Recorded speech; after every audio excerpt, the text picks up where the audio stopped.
The Dick Wilson School of Comedy, known for outstanding achievements in all areas of comic endeavor.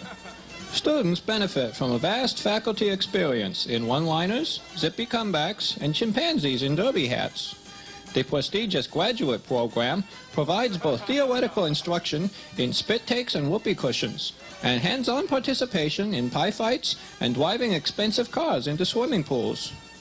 Frequently endowed by such famous graduates as Charlie Callis, Soupy Sales, and H.R. Pufnstuf, the Dick Wilson School of Comedy provides a unique environment in which students constantly laugh, learn, and live. And boy, are their arms tired.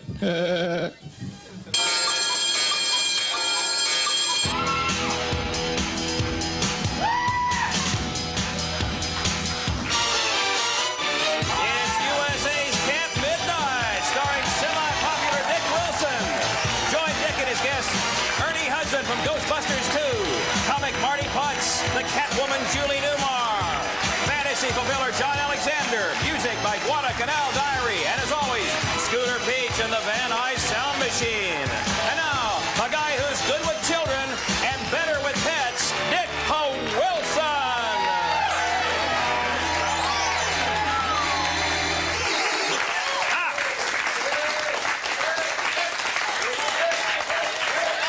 Well, good evening, America. Good to see you. Okay.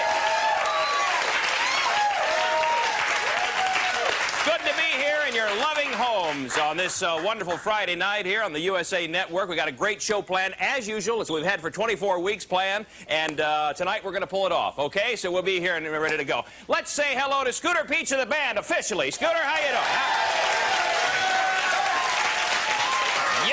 And the last time on Camp Midnite, I'll say thank you, Mr. Wilson. Well, thank you, Scooter. All right, you've done a great job on that Van Nuys Sound Machine. Put some wheels on that, and we'll look for you out on the sidewalk. We'll be selling here it in a out on few the months. sidewalk right Yeah, after the be show. good. Right down by Adres, I think it is. Yeah.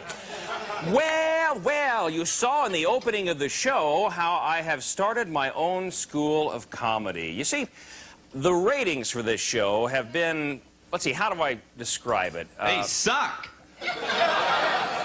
They suck. And so, I'm here. what I want to do, just to make sure that I have something to fall back on, just in case Camp Midnite becomes another footnote in the long and glorious list of failed talk shows. So, I think that this school made of comedy is going to be the natural way for me to bilk some green out of some suckers, you know. Well, actually, no. It's just going to be for me to leave a lasting imprint of my comic style for future generations. So far, we have had two people sign up for the School of Comedy, and I'd like to bring them out right now. I think they're back here. Let's bring them on out. Come on out.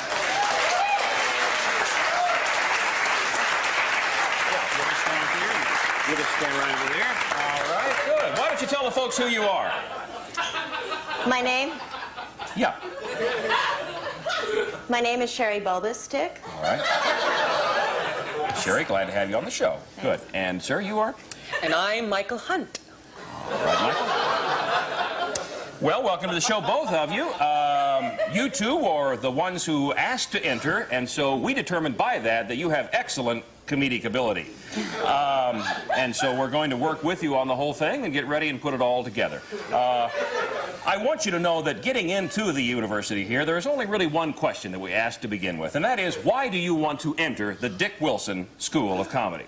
Well, I just want to say that Camp Midnite is my favorite show of all time. And I want to say the first time I saw Camp Midnite was January the 20th, 1989. And it was the episode you had Adrienne Barbeau, Ivan Neville, and you did the Camp Midnite Blimp. You did the food order, little known facts. You had the referee bid and spoons and Johnny Rockets. It was wonderful. Yeah, okay, Mike, okay, we know you're a fan. Thank you very much. Oh, and then next week you had the Bush Quail conversion wheel, which was brilliant.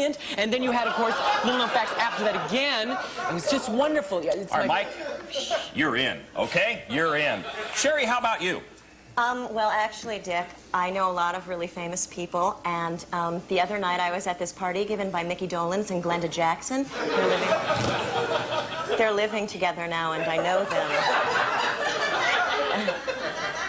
And I was telling this story about when I worked in a frozen yogurt parlor, and I was telling this thing that I did, and it was really cracking them up, and they just said that I was funny and should have my own show. Well, incredible. You mean tell me you know all these people? Yeah. Maybe we could get them on the show at some point. It would be neat. Okay, you're in too, all right? Well, congratulations then. You both are in to our School of Comedy, and we're ready to go. And I think that we should step right over here and start getting into lesson number 1 right off the bat this evening, all right? Okay, so let's give them a big round of applause, our 2 students in the Dick Wilson School of Comedy, right on the bench. All right. Well, to get our instruction underway right off the bat, what we would like to do first is to use our things that sound dirty but really aren't. Oh, I love things that sound dirty but aren't. Hang on just a minute, Mike. Hang on. I want to tell you the reason we're going to do this. Now, you might want to take this down. Is lesson number 1. We're going to determine your comedy delivery and timing. Oh, let me just say something about. Do you remember the time you did my favorite word was when you said penis, which is a tree. And then you did Aer Lingus, which is the Irish Airlines. No, do you remember ballcock? No, I don't. Okay, hang on a minute. Yeah, hold on just a minute. Yeah, just take it easy, just a moment. Okay, we're glad to have you here. Let me just get right into this. Now, you might want to take mental notes as I do this and listen carefully. Watch how I set up the joke, pause, and then deliver the payoff. All right? Glad to have you here. Well, our first thing that sounds dirty but really isn't comes to us from Blaine Phillips of Louisville, Kentucky. It seems that Blaine's pride and joy is his beautiful tropical aquarium. And the other day he got into quite a fight when he went into the pet store because he asked the salesgirl for a, there was my pause, blowfish. You know, my really good friend Shirley Heimful of What's Happening fame collects blowfish. Wait a minute. Well, okay. Do you want to try one now? Why don't you try one, Sherry? No, I'd better watch another. I'll try. Can I try? Mike, why did I not guess you'd want to try one? I'm sorry. You know, my favorite one was when you said pussy willow. All right, Mike, here you go right here. Okay? Let's see what you can do with that one. There's a camera. Our next dirty sounder comes from Kelly Hutchison of Birmingham, Michigan. Kelly is a versatile musician, but her friends tell her that she's best at playing the mouth organ. Okay. All right, very good. Yeah, very good, Mike. Very good. Now, listen, though, next time, I'd like for you to hit the punchline just a little harder. Yeah, probably. Yeah. Sorry. Damn it, I'm sorry. Yeah. It's all right, Mike. It's all right. Really, it's all right. Now, Sherry, I've got a question for you real quick. You know, a lot of times in our things that sound dirty, we like to have a theme running through, something to tie all of the words together. Do you have any hint of what our theme is yet tonight? Well, the first one was blowfish, and the second one was mouth organ. I don't really see a connection. Think hard. Think real hard for a moment. Really think. All right, we're talking about blowfish, mouth organ. Nothing's registering. Oh. All right, okay, fine. All right, then.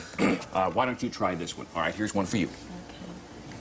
Right in. Now remember, you want the setup, the pause, and the punchline. Setup. Pause, punchline. You know, I knew Sebastian Cabot before his death. Just read the card. Okay. Our final things that sound dirty but isn't was sent in by Robbie Fox of Sherman Oaks, California. Robbie and his girlfriend are big sports fans, and their favorite activity is to go down to the ballpark and watch the home team get ahead. They know the Dodgers will never suck as long as the pitcher... They know the Dodgers will never suck as long as the pitcher is Oral Hershiser. Oh, wait a minute. Wait, I think I see the theme. Oh, really? What is that? Well, they all sound like sex stuff, but they're not. That's exactly right. That's right. Let's give her a round of applause. Yeah. Very good, Sherry. matter of fact, both of you have passed lesson 1 with the highest of honors. Congratulations to you. Now, during our commercial break, I'd like you just to step outside and pay the bursar, part of the tuition, and then come on back after the commercials and we'll get into lesson 2. All right? Sherry, Michael, good luck in your training. There they are. We'll be back in a minute on Camp Midnite.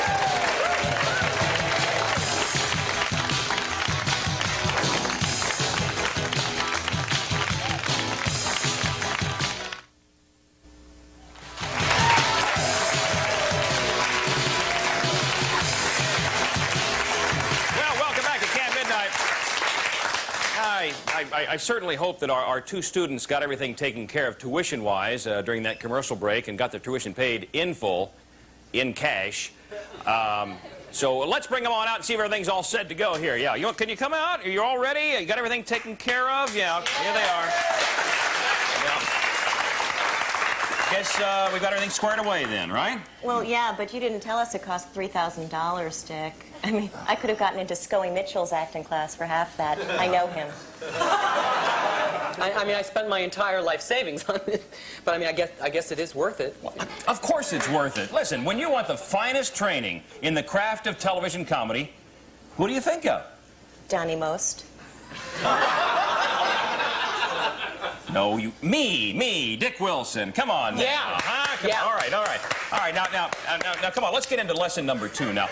Lesson number 2 is mugging and comic takes. Now, just take some mental notes for just a moment, because in the proud history of comedy, nothing has garnered quite as many laughs as that quick, funny face right up in the camera lens. You know, the art of mugging, or comedy takes, as we call it in the business, is imperative if you're going to be a good performer. All right? Now, let's see. All right, Michael, here, just take this right here.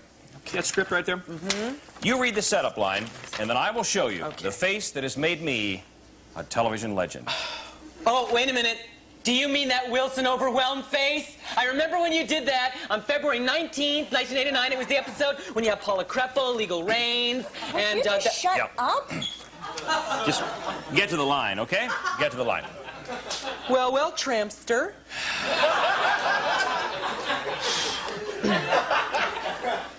Uh-oh, Dick.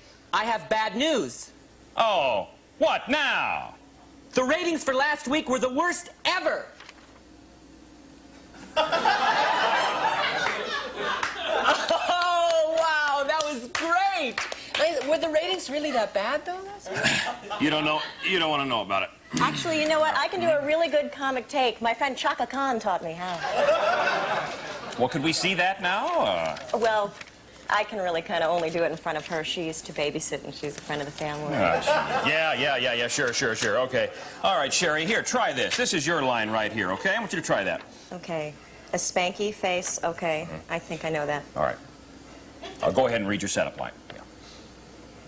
But, Dick, that's not my belly button. Yeah, Sherry, and that's not a banana. All right, very good. Very good, Sherry. Ah, very good, very good. For a freshman, you're right on there. That's great. Michael, I want you to do one of the comedy classics right now, the spit take. Oh, the spit take. Jackie Diamond did the spit take on one episode. He sure did. We're going to use the same setup question we used for Jackie Diamond. Get some water. Please, Scooter, you have some water for us over there, okay? Just grab your cup of water right there. Scooter. And,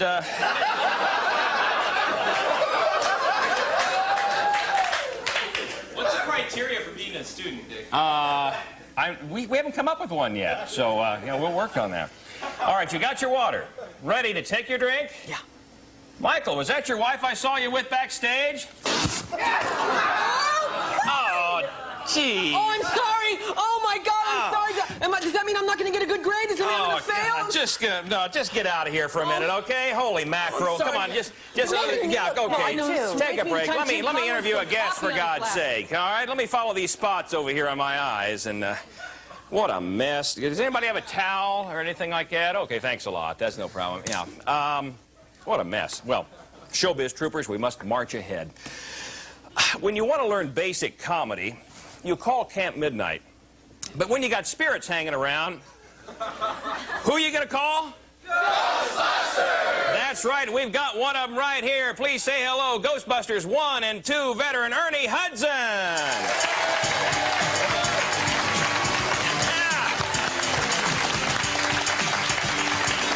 Here you go, Ernie. We'll just put you right into this one down here. Come on down. How are you? Hey, fine. Good to see you. Yeah. All right. You don't have a towel on you, do you? Look at it. Oh, all right. Well, I do now, yeah. Here's a towel. Jeez. Right up. Students, watch closely on that. Did you get that? Did you see how my head snapped back when the towel hit me? Okay. How the heck are you? I am so fine. I am fine. Are we glad to have you on? Yeah. What a great-looking bunch of people. We do. We had them all made before they came here. Yeah. Well, good. Golly, Ghostbusters 2 is out. You're hotter than a, what, a $3 pistol? What's a good term there? But anyway, I don't know. I'm trying to figure out what I'm hotter than, but it's out, You're hot property again, huh? How's everything going with this? And, It's great. It's great. I feel really good about the movie. I think it's a very funny movie, and it's a very positive movie in a strange way, in a very good way. Yeah. Can you give me a little feel of what the plot's about? Well, it's about Sigourney Weaver's character. Dana is having trouble, supernatural problems. Of course, everybody has supernatural problems. And she has a new baby, not by Bill Murray's character, but by someone else. Yeah. And they haven't been getting along, but now they get back together in the movie, and there's a river of slime underneath New York, and the world is about to come to an end, and who are you going to call? Oh, my God. Ghostbusters! Yeah! So we come and save the world. That's what it's about. Well, you brought a little clip with you. You need to set up what we've got here, what we're seeing. I'm not sure what you're saying, so I don't know. All right, well, let's just take a look and see what we've got here. All right, Ghostbusters 2. Let's have a look now. The superstars of the supernatural are back to nuke the spooks. Ready to go. We be fast and they be slow. Make some time. Don't put any of those old cheap moves on me. No. It's different. I have all new cheap moves. Raise your spirits. If we don't do something by midnight, you will be remembered in history as the man who let New York get sucked down into the 10th level of hell. And kick some slime. Looks like a giant Jell-O mold. I hate Jell-O. Oh, come on. There's always room for Jell-O. Happy New Year. Close them.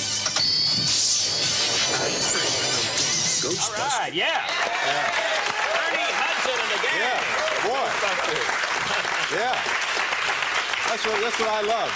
A clip that I'm not in. Yeah, there you go. We caught you there just right at the last. Right, there, yeah, Ernie. I hate Jell-O. Boy, We've got your people on the phone right now. Yeah, We'll we talk have to to you about that. Yeah. The other guys in this whole production are kind of from a stand-up comic background, and your background is not that. What's your background? Well, when I came into the group, it was a little bit different. I mean, it was a lot of things that was different, but I come from traditional theater. I mean, I studied acting for a fairly long time. And they come from improvisational theater, and even though I had some training there, it's a different approach. Cause any problems at all, or any? Well, just in the sense that with me, the script is like the Bible. You say what's written, and if it's funny, if it's not funny, you make it funny. That's your job to make it come to life. Yeah. And with those guys, it's kind of, if it's not funny, why say it? I mean, we'll do something else.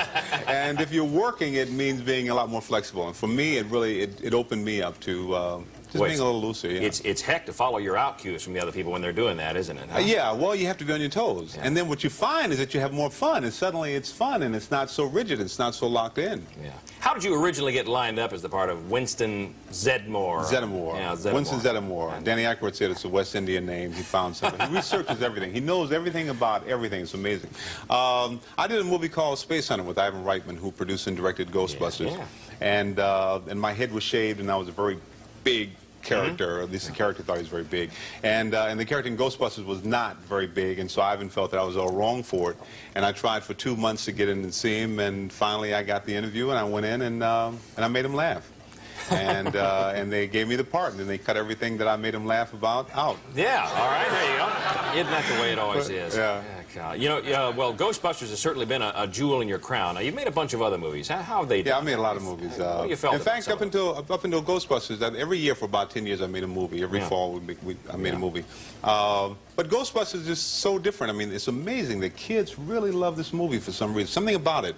They just fascinated by it. It's incredible. So I'm very, very happy to have one that works, that people identify with. And now, every time they sell a Ghostbusters doll, are you in on the old change on that at all? Well, not really. They tell me something's coming in the mail, but it hasn't come.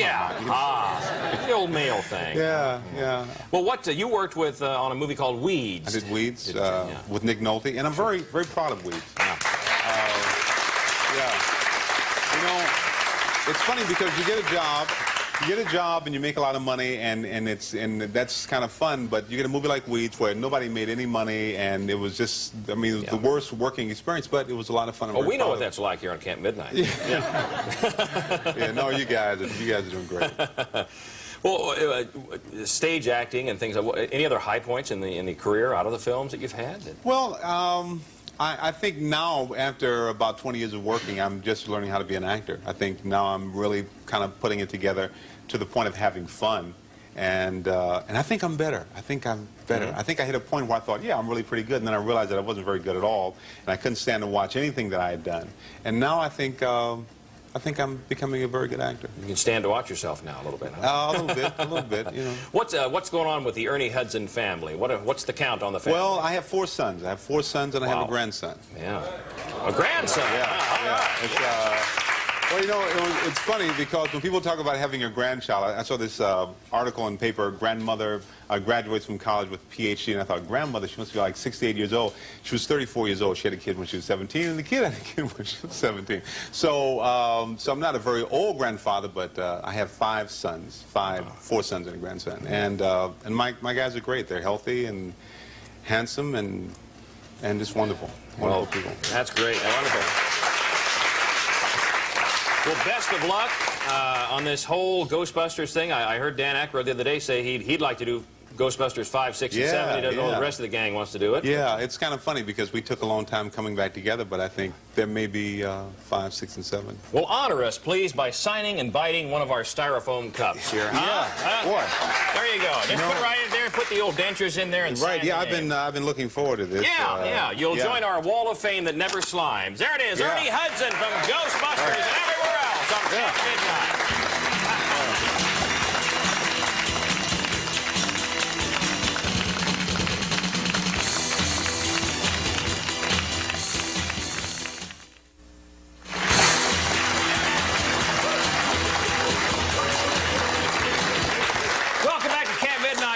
My next guest is a very funny young man from way up in Toronto, Canada. And he's just finished a 45-day college tour. Wow, what's that like, huh? He's here with us tonight, so please give a warm American welcome to Marty Putz.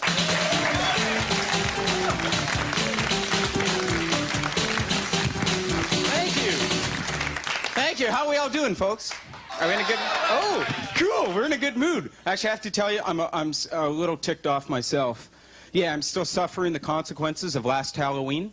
Yeah, I took my little 6-year-old cousin trick-or-treating for the first time, and she got this inside her bag of candies. I know, I almost bit into it, but fortunately I saw that just in time.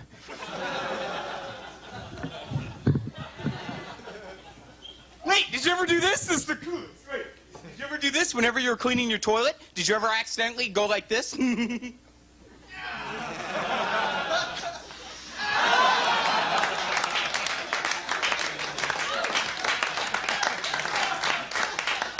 I guess you never did that. Okay. What about this? This was the coolest. Whenever you were vacuuming, did you ever accidentally go like this?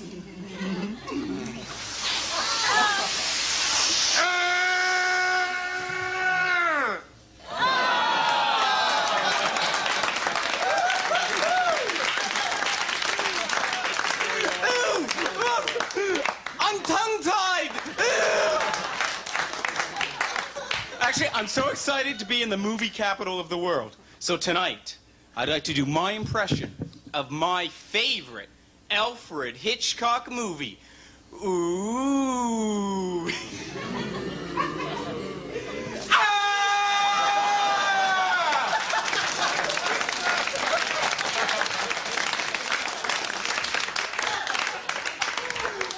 It was Psycho!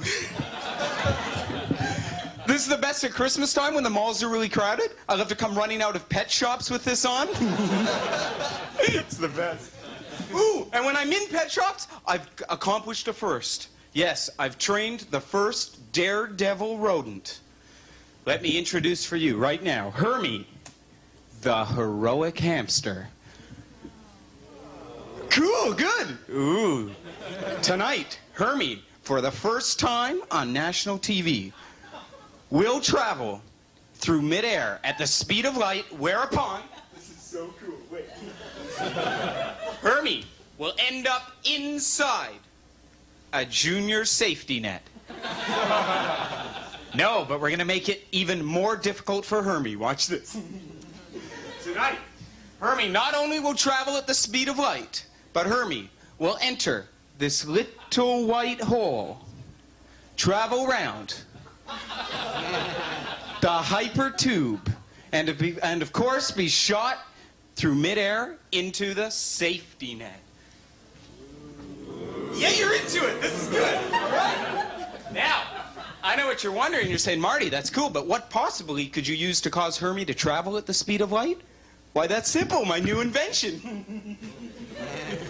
My new rodent projectile unit. Let me show you how it works. Hermie goes inside the compressed chamber. Now, children, remember, always treat your pets with respect. Hermie, get in there now. Careful, Hermie. There we go. Watch yourself, Hermie. There we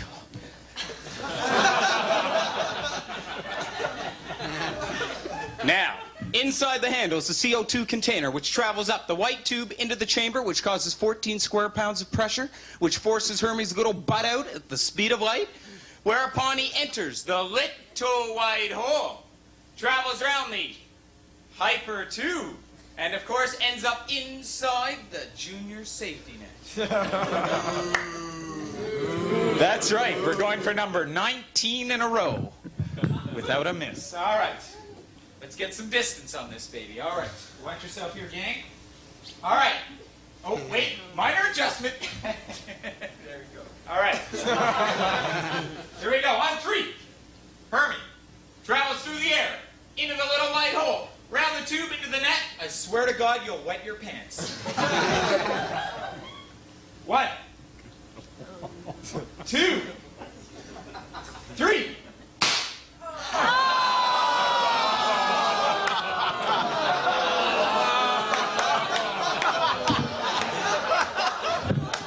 Dang, he couldn't handle the air pressure. Well, I think it's time to move on now.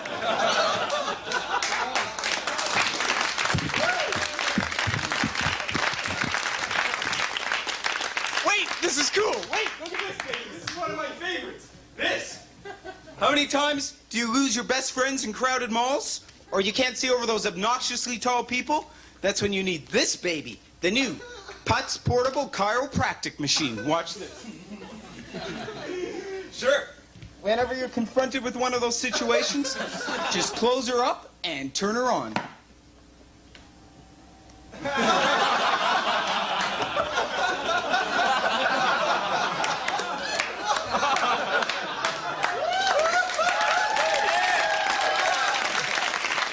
Thank you very much. My name's Marty Putz.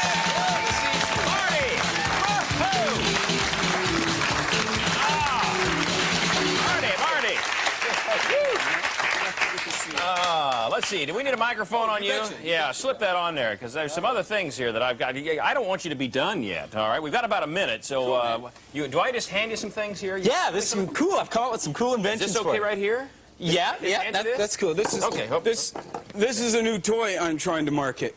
This is my new Pee Wee Presley doll. No, sure, simply. Just pull the string and watch your favorite morning children's host turn into the one and only king of rock and roll. Wow, yeah. Okay, maybe not. All right. 30 seconds. What are these for? Oh, I'm trying to market a new line of ladies' wear. Sure, ladies. How many times have you attended a dinner cocktail party and you notice the hors d'oeuvres aren't cut? No problem with the new original Gin shoes. Also make a lovely self-defense for that short walk in the park. Wonderful. Marty, Putz, thanks for bringing that stuff in. Well, That's wonderful. thank you for having me. Yeah, how about biting and signing a cup for us? There's no tricks, you just do it, huh? Okay, cool. Only, though, only that? if you sign one of your, I got from your dressing room, toilet liners for me. Okay. Yeah, it's the least I could do. There you go. All right. Marty Putz! All the way down from Canada. All right, look at that.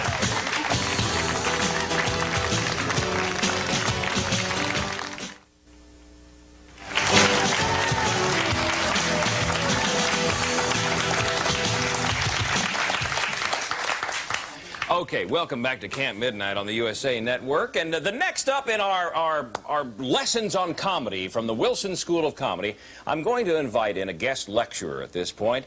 He's known as the Dean of Props here on campus. So please welcome one of our former alumni, once again, Martin Putz.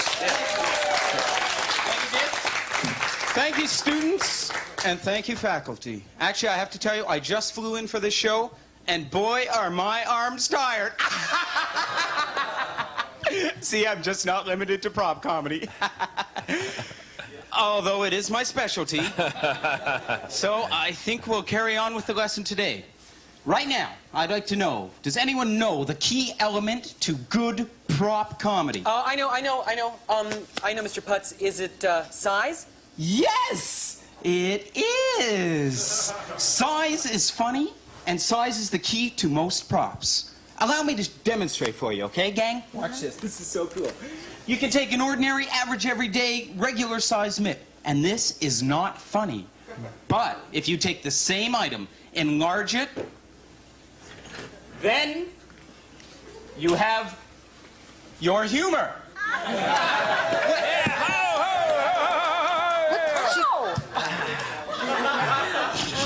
You know, This is humor. I think size is everything. In props, too. Hey, a play on words. You're good, Sherry. I meant it. I know you did, babe. Now, another important factor is the outrageous element. Along with, you always have to be seen when you're doing prop comedy. Let me demonstrate. Because you see, without being seen, props are visual. Now, the outrageous element in prop comedy is, for example, I have here a hot iron. Now, if I were to take this iron and place it on my face, well, let me show you. Ladies and gentlemen, a hot iron. See, Michael? Yeah. What's missing with this? Same thing that's missing from this bit, humor. Sarcasm! That's good. Oh, wait. It's the OE, the outrageous element. Exactly, Cherry. Right, Cherry. You're good, Cherry. Thanks. Right now, let me show you as I demonstrate the outrageous element.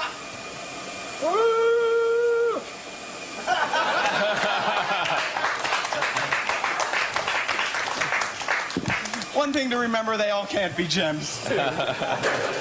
And ladies and gentlemen, students, our final topic, of course, is everyone's favorite, edible props. Yes? Edible props. For years, people, you know, I'm getting air in places you wouldn't believe. For years, people have been fascinated with food humor. So tonight, watch as I demonstrate to you comedy using baloney. Baloney. No, I'm serious. Just allow me to confirm it. Ladies and gentlemen, watch as we snarf. Ew. Shut up, Sherry.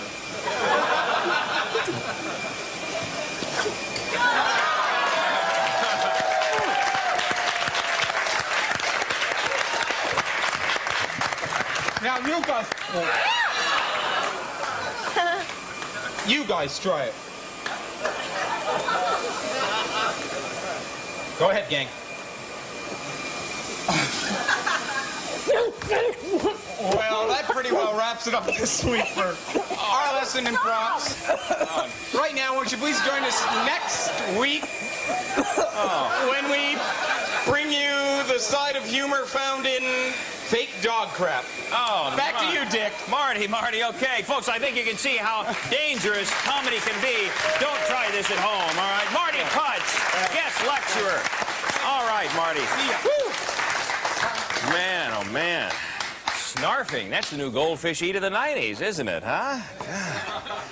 Well, next up on our Camp Midnight Gab Fest, we have the lady that we loved as Catwoman on Batman. And holy, what a deal this is. She's also the owner of Eat a Pita Restaurant right here in Los Angeles. So please welcome businesswoman, landlord, and actress Julie Newmar.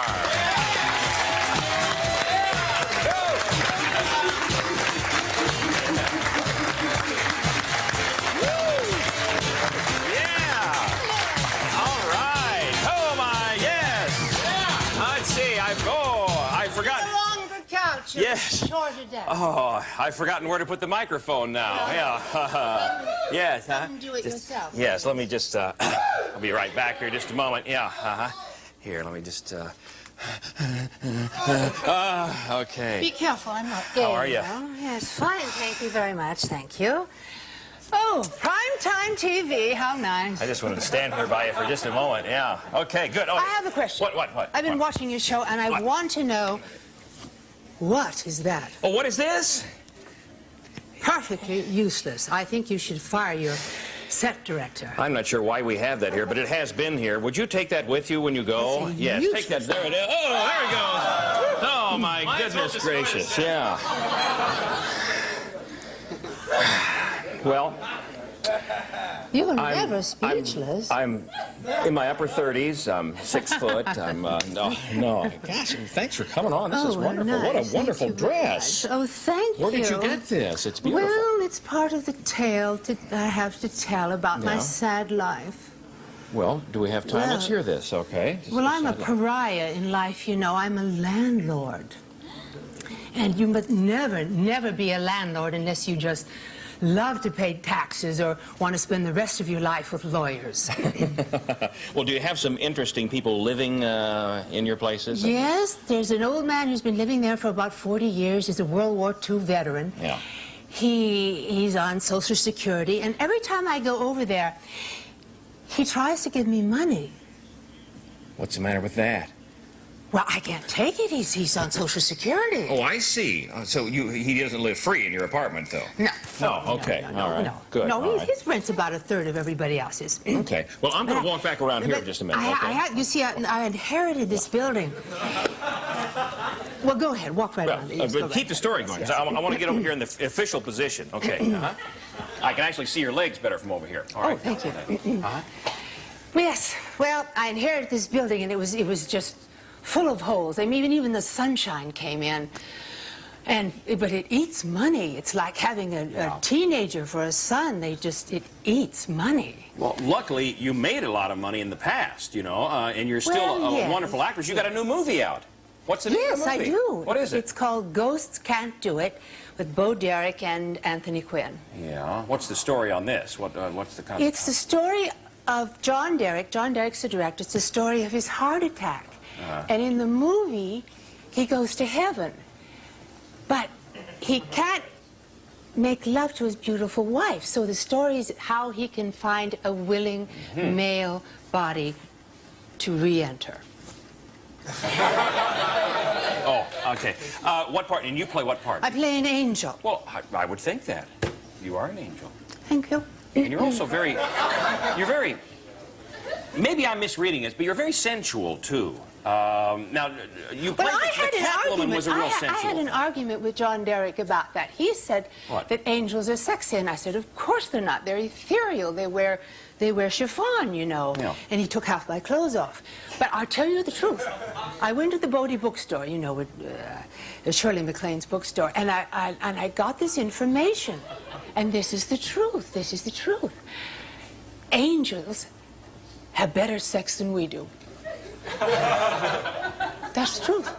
We've only got 30 seconds. I don't think we've got time to answer that. That's a wonderful topic, though. Talk to me about that in a minute. Now, Eat a Pita, your restaurant. Yes. There's some food coming. We're going to order some food from Eat a Pita, your restaurant. Yes, it's wonderful. It's wonderful. Okay, well, where is it? Yeah, where is it? Because I've got to... I hope it's on a table. It's on Fairfax, just Fairfax 2 Avenue, blocks south of Melrose. So come on down. I'm there on Fridays. I want to see y'all. You tell me what's good. We'll call them during the commercial, and then we'll have some food out and talk to you in a minute, okay? All right, Julie Newmar on Camp Midnight. How about singing a cup for us, huh? for us and put that lovely impression on there. Oh, yeah.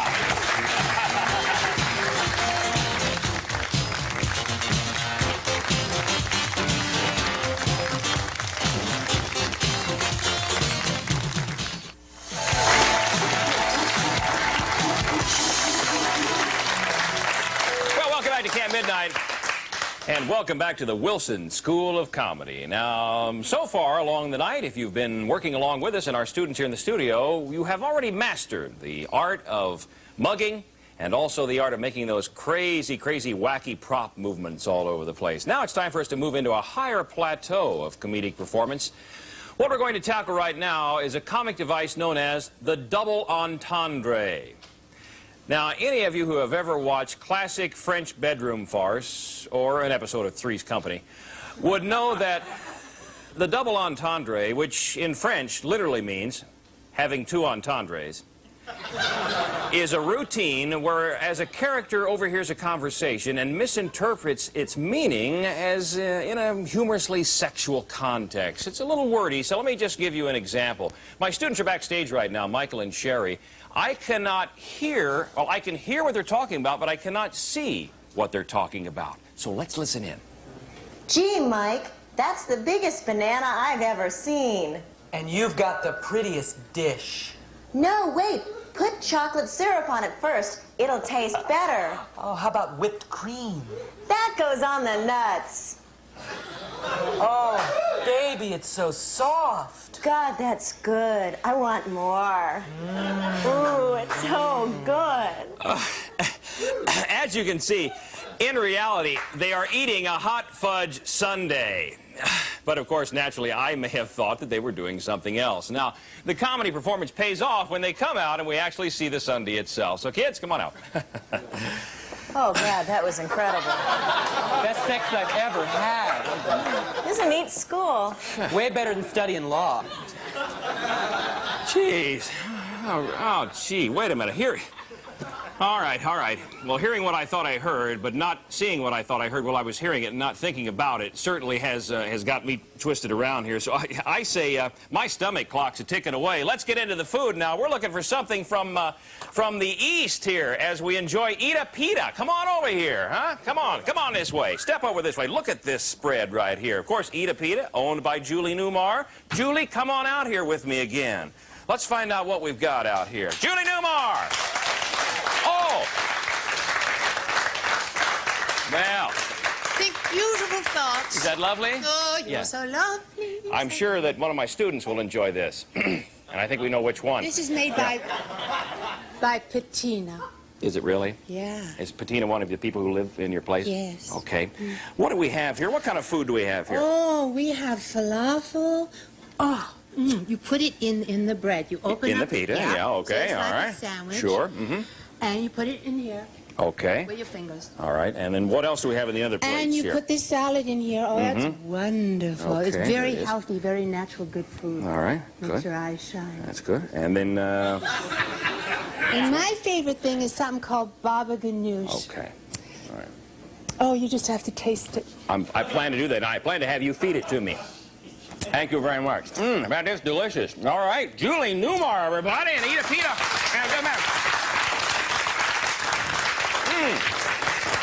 I don't believe I've ever tasted a better finger. Thank you, Julie.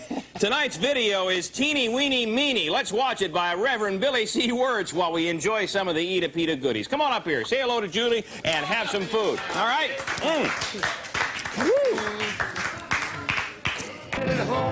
All right, good music, good eating music there. And what's your name, ma'am? I'm Julie. Take a bite, please. Oh, yeah. All right, and how is it? It's really good. Good. All right, we'll be back in just a moment on Camp Midnight. Julie, eat up. All right.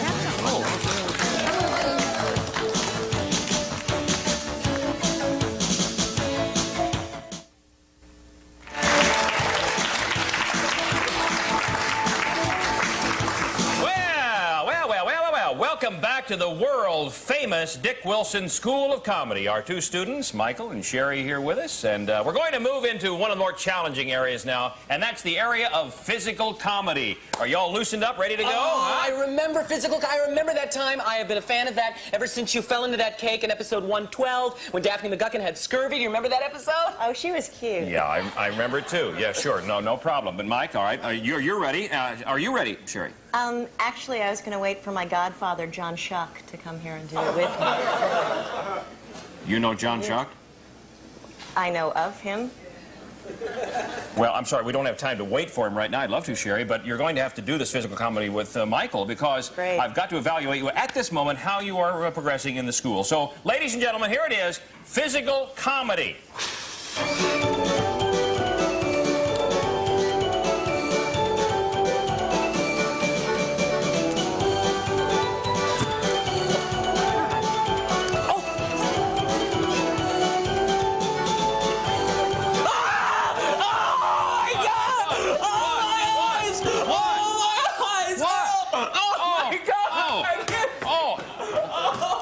I told you I should do it with John Schuck, Dick. Well, this will give me an excellent opportunity to try out the medical facilities here at the college. Yeah, Oh, God.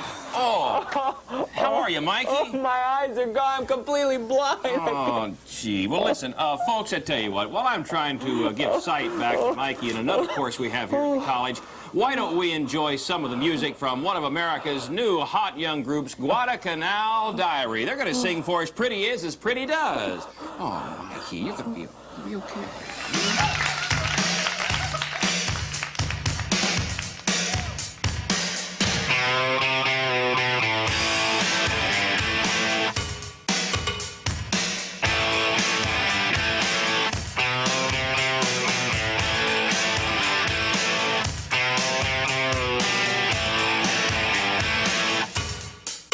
You surely told me to freshen up your drink. You would like to lose your memory, but you stop and think. You have an image like a good girl should, but you take it from its package and you break it if you could.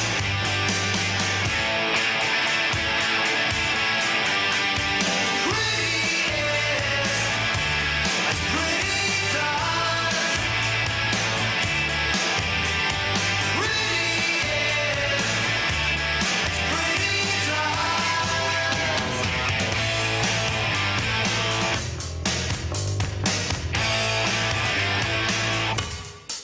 You got money and lots of pretty clothes, but all the money in the world can't buy you comfort for your soul.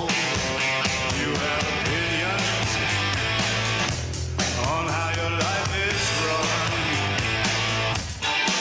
but you don't let it concern you while you're trying to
Oh, yeah! All right, Guadalcanal Diary on Camp Midnite. We'll see if we can't get him to do the song later in the show. We'll be right back. All right.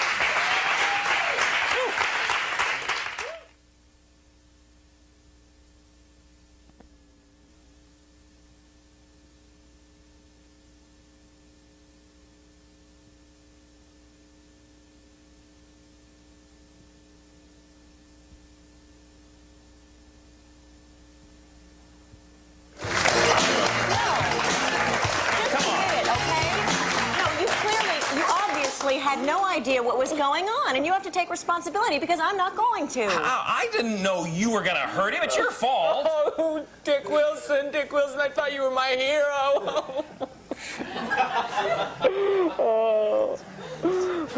I mean, listen, I mean, it's not my fault. It's just not my fault. Let's just drop it right there. You know what? I know Brendan Robinson, the attorney on episode 112, and he's going to sue you. Wait a minute, that's my attorney, too. No, I'm sorry. There's nothing I can do about it. Not a thing. Oh, yes, there is. You could give us our money back. I can't do that. Yes. Yes, you can.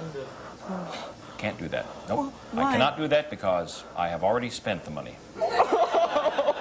Already? How could you possibly have done that? Well, listen, I did it, and I, by the way, didn't think you two were really that talented. I was planning on kicking your bahooties out of here after the last lesson. So let's just drop it right there, okay? Not talented. No, I don't think you'll ever work in television. Ever. Oh. Is this supposed to happen? All right. Hello? Yeah. Who? Okay, sure. Yeah. It's Sybil Pipsplit with the USA Network, executive in charge. Wants to talk to you, Sherry. Come on. Hello? Hi, Sybil. Oh, my God, you're kidding, really? Oh, wait, I'll call you back. She wants us to have our own show. You and me, just all by ourselves. Going to give us our own show on USA. I can see again. I can see again. Wait, come here. Where's it going to be on? It's going to be on Fridays at midnight. It's an hour and a half, but it's you and me, and we'll have fun. Wait a minute.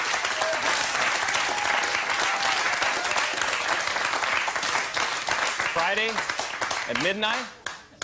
Isn't that what I'm on? Well, it must be some kind of mix-up. I'm not going to worry about it right now. Matter of fact, I think just to get my mind off of it a little bit, I'm going to fantasize just a minute. I wonder what it would be like to have a beautiful girl on the beach, have a lot of money, to own a mansion in Beverly Hills, sports car in the drive, wake up to find it was all a dream. You know, this thing can happen, because my next guest spends his life making dreams come true. Please welcome the owner of Dreams Come True, John Alexander. How are you, John? And there you go right there. Just clip that on right there. Have a seat. Well, let's talk about that. Everybody has dreams. Everybody has things that they'd love to do, and you've put a business together about it, huh? How did you get an idea to go into this type of thing? Well, it started, I moved to the West Coast, my family lived on the East Coast, and I was looking for great things to do for Christmas presents. Got tired of the whole thing of wrong size, wrong color, thrown in the back of the closet. So I started putting together things for the family to do as presents. Well, what's the cost of an average dream that you do for an individual? Geez, there really is no average, but I'd say the range, we've done things from $100 to probably about $500,000. Really? A little more expensive dreams. Well, let's say $200–300. What have you done in that range? What kind of things have you done? Yeah, I know you have stock things that you do. What are some of the stock dreams for somebody? Well, we've got some prearranged activities, and they could be loops and spins in a biplane, aerobatic flying. Really? Yeah. Could be breakfast in bed for that price range. Also, could be maybe a helicopter picnic. Well, what the heck does $500,000 get you? Somebody else in bed with you during breakfast? Yeah. No. That was the most expensive one we've ever done, and that was a Hollywood couple that wanted to have the ultimate Hollywood party. And it was incredible. It had the Harold Lloyd estate, which is unbelievable. In the foyer of it's a building more than a house.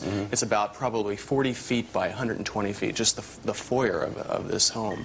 And the ceilings, I'd say, are probably 20 or 30 feet high. And we had a mystery go on as people were tango dancing in the hall, and Wolfgang Puck catered the meal for 24. All that money for 24 people. That's incredible. Well, I know in dealing with fantasies, just the term fantasy, you must get a lot of wackos calling in, too. You know, how do you deal with these kind of people, the sexual hang-up type people? You know, someone like our crew, you know, they would be calling. How do you deal with those people? Well, it's difficult, really. It's tough because you want to talk to people and find out what they really want, but you know, you can't do sexual things. And so the easiest thing to do, because these people don't stop, is just to say that you've got to refer them to the miracle department on the 9th floor. Sure. Yeah. Do you ever deal with wet dreams? You know, like just a minute, like cruises, like yacht cruises, sure. Vacations and stuff. Quite often. Absolutely. Yeah. People. It's interesting. People have a lot of similarity in what they want. Probably the most common thing is aviation-related activities. So we've put together a tremendous number of aviation. You know. How hard is it to get people to do this for you? I mean, okay, it's easy to call in with a dream or fantasy. Now you've got to turn around and contact the people. Do they think you're crazy or wacko trying to get people to do this, or what kind of a response do you get? We had a lot of trouble in the beginning, but as people come to know the company a little better, and people come to know some of the things we've done, it's a bit easier. But people, you find some people that are really inclined to want to help. There's this vicarious thrill that if I help them, I'm really helping them do something wonderful. Sure, yeah. What is your fantasy?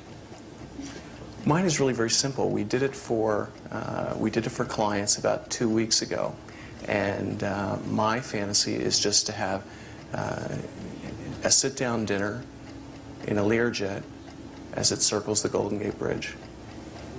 Really? And you did do that? We did it for a client. It was actually a little different than that, but it was a company gave it to one of their top employees because they knew that their employee was going to get engaged. Yeah. And so they thought a whole lot of them, and they wanted to give them a special way that they'd remember the proposal. And so we picked folks up in a limousine, and we took them to a restaurant, and that was all they knew, that they were going to have a special meal and a real special dinner and a special this and special that. But then after the dinner was over, we took them to their waiting Learjet, where the red carpet was rolled out. And we always try to personalize things as much as possible, and the woman likes a special ice cream. Yeah. And so, and I think it's about $1 for 5 gallons. It's not. So we got this ice cream, and we also got a heart-shaped mold, and froze it. And on the flight up, he was able to pull out to her and give her this heart-shaped ice cream. Well, I'll be darned. That's wonderful. Because I knew you deal with a lot of things. What causes that sudden twitch in my body right before I'm falling asleep? Do you, yeah, John, I'm just playing with you.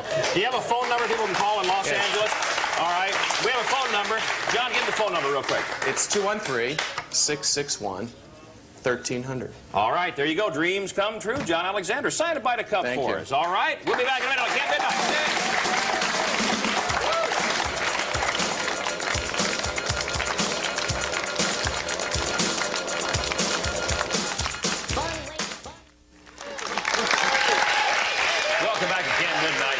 Once again, this time the song's Always Saturday from their album Flip Flop. Welcome back, Guadalcanal Diary on Camp Midnite. All right, yeah. Woo.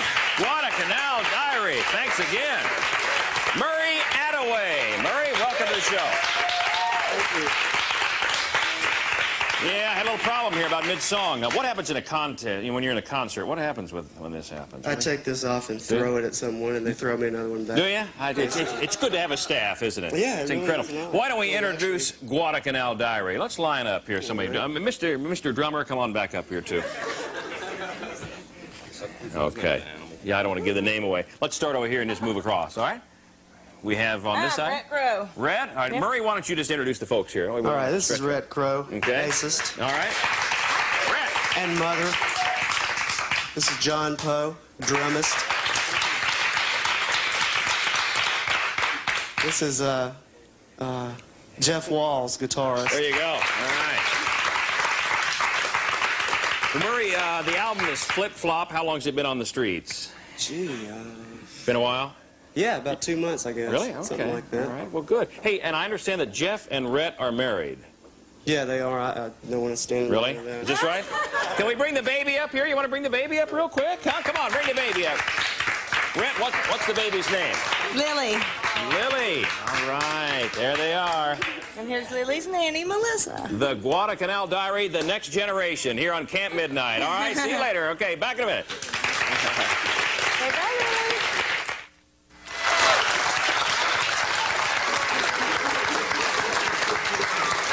Well, welcome back, folks, to Camp Midnite. And I just want to remind you one thing. Remember all of those jokes that we did in the last few shows about not getting picked up by the network? Well, it happened. We didn't get picked up by the network. But we've got a great crew of people here, many of them in their first times on television in a long-term series, and we guarantee we'll all see you in different places around the channel. But I just want to take a little moment to thank some of the special people. Let's get her out here for the first time with her face and her name together. Caroline Schlitt. Caroline, you are.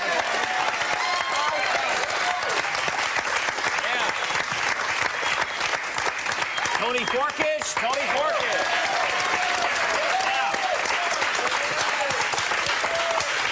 Scooter Peach and the band. Yeah. Let's take a little slide around the studio and see who else we can find. Where's that roving camera? Let's just say goodbye to some people here. So we got Larry Klein. Yes, sir. Larry. Gudrun running Chiron with Mike in the background. All right, there you go. Brad. Our director Brad, Bob Staley, and Frank TD. Chris Plord, associate producer. Brad. Tim Mayle, senior producer. There's Paul Feenstra, the audio guy. Oh, down the long hallway. Yeah. Mike. All right. Audio guys. Some of the gang backstage there for a moment with us also. Who else we got here? There's Dennis and Richie. Yeah. All right. Man, oh man, what a great crew we've had. You know, how about some cameramen? Yeah. Oh, they're running around. A lot of camera guys are running all over the place. What a fun group to work. All these people above and beyond the Call of Duty. There we go. Yeah, step out. There's Kim, the makeup lady. There's Kim. Joyce Davis. Warren Bill. Dina Bones. Mark Wahlberg. Jeff Pop. Jeff Pop. There's Ken and Dave. Dean. Oh, Dean man. Eric. Who's back there? Greg and Chris. Gary Bass. Gary B. Man, oh man. How about Dick Wilson right here, huh? Right. Thank you very much, folks. We'll see you around the channels. Goodbye.